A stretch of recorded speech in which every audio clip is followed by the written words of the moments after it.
नमस्कार दोस्तों, आप सभी का स्वागत है हमारे YouTube channel advocate Alok Kumar. आप लोग हमारे चैनल पर नया है तो चैनल को लाइक, शेयर एंड सब्सक्राइब जरूर करें। मेंटेनेंस के केस में अक्सर देखा गया है कि पत्नी की तरफ से जो भी केस, चाहे वो 125 CRPC के तहत हो, हिंदू मैरिज एक्ट की धारा 24 के अंतर्गत हो या 12 DV एक्ट के अंतर्गत, किसी भी प्रकार का मेंटेनेंस यदि पति के खिलाफ फाइल किया जाता है तो पति बस यही सोचते हैं कि उनको मेंटेनेंस देना ही और देना पड़ेगा। वो इस अवधारणा से बाहर नहीं निकलते हैं और सोचते हैं कि मेंटेनेंस देना पड़ेगा। पति किसी भी प्रकार का कोई एफर्ट नहीं करते हैं, ना किसी प्रकार का प्रयास करते हैं। तो इसी पर इलाहाबाद हाईकोर्ट ने एक जजमेंट पारित किया है 10/5/2023 को, जिसमें उन्होंने पत्नी की तरफ से दायर क्रिमिनल रिवीजन में मेंटेनेंस एरियर्स की मांग को खारिज कर दिया है।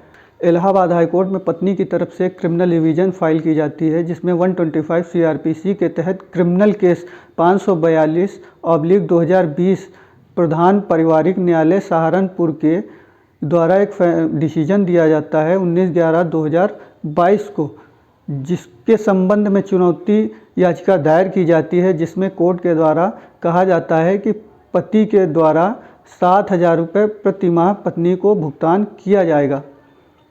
पत्नी इसी आर्डर को चैलेंज करती हैं और हाई कोर्ट मूव कर जाती हैं। केस के फैक्ट इस प्रकार हैं। पत्नी की तरफ से 125 CRPC के तहत सहारनपुर की फैमिली कोर्ट में एक आवेदन दायर किया जाता है, जिसमें फैमिली कोर्ट के द्वारा 7,000 रुपये प्रति माह का ऑर्डर कर दिया जाता है पति को। तो पत्नी इसी दो मुद्दे को लेकर हाई कोर्ट में चैलेंज करती हैं और हाई कोर्ट में कहती हैं कि फैमिली कोर्ट के द्वारा जो ऑर्डर पारित किया गया है वो डेट ऑफ एप्लीकेशन से ना होकर डेट ऑफ ऑर्डर है।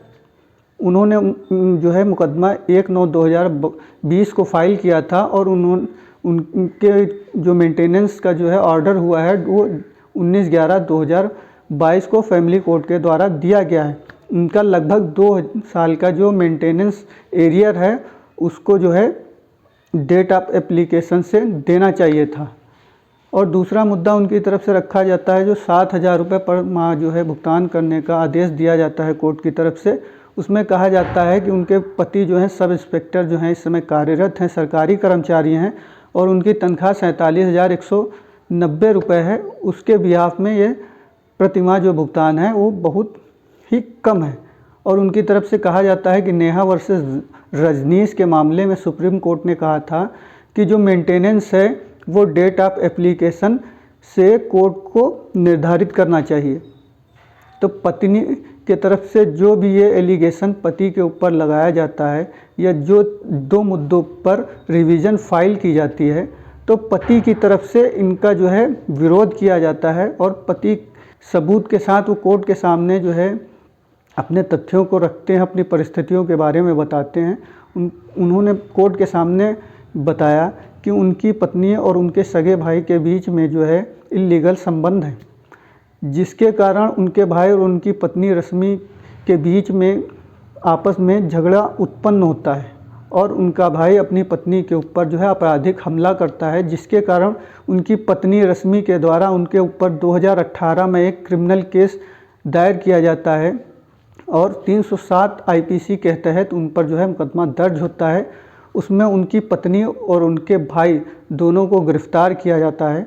उसके बाद उनकी पत्नी उनके भाई के ऊपर डिवोर्स का मुकदमा फाइल कर देती हैं, जिसमें 14 लाख रुपए की डिमांड की जाती है, क्योंकि वो उनके सगे भाई की पत्नी की तरफ से मुकदमा दायर किया जाता है और वे परिवार के बड़े होते हैं, कमाऊ व्यक्ति होते हैं। तो उन पर उनकी पत्नी के कारण इस प्रकार की देनदारी उत्पन्न होती है और उसका बोझ उन पर आता है। तो वो 9 लाख रुपए अपने अकाउंट से देते हैं, 5 लाख रुपए अपने यार दोस्तों से इकट्ठा करके उनको 14 लाख रुपए देते हैं। उनके भाई की पत्नी को 14 लाख रुपए अदा करते हैं। उनके ऊपर इस परिस्थिति उत्पन्न होने के कारण जो उनकी पत्नी के द्वारा होती है, तो उसकी जो सारी देनदारी है, वित्तीय देनदारी उनके पति के ऊपर आ जाती है, जिसका बोझ उनको ही अदा करना पड़ता है। कोर्ट के सामने उनके द्वारा कहा जाता है कि उनकी इकलौती बेटी है जिसकी देखरेख की सारी जिम्मेदारी उन पर है। उनकी पत्नी के कारण जो भी परिस्थितियों के कारण जो बोझ उन पर पड़ा है उसका सारा बोझ वही उठा रहे हैं।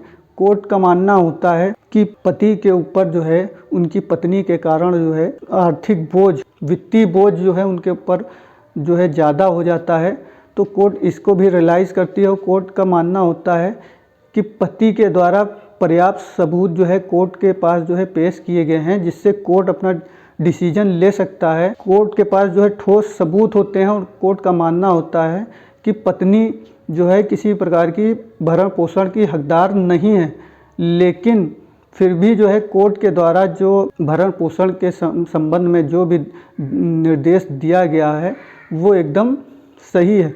उन्होंने डेट ऑफ ऑर्डर से जो भी निर्देश किया है इंटरम मेंटेनेंस के लिए वो एकदम सही है। कोर्ट का मानना होता है कि नेहा वर्सेस रजनीश के मामले में सुप्रीम कोर्ट ने किसी भी ट्रायल कोर्ट की विवेकाधीन शक्तियों को रोका नहीं है। यदि कोर्ट के पास ठोस सबूत हैं, परिस्थितियां हैं और ठोस तथ्य हैं तो कोर्ट अपना डिसीजन ले सकता है। कोर्ट केस के फैक्ट के अनुसार अपना निर्णय पारित कर सकता है। कोर्ट का मानना होता है इसमें किसी प्रकार की कोई हस्तक्षेप की आवश्यकता नहीं है। फैमिली कोर्ट के द्वारा जो अभी आदेश दिया गया है वो एकदम सही है।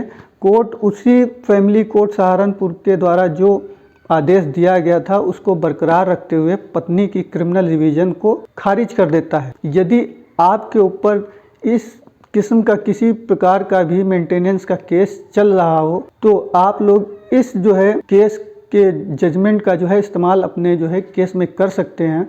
और पति को जो है अपने एफर्ट के बारे में पूरी जानकारी होनी चाहिए।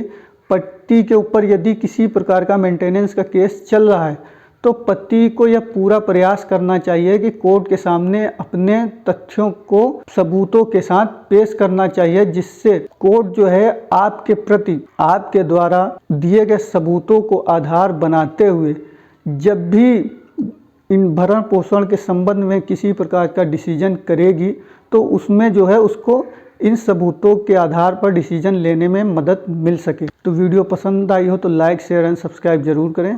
Thanks for watching.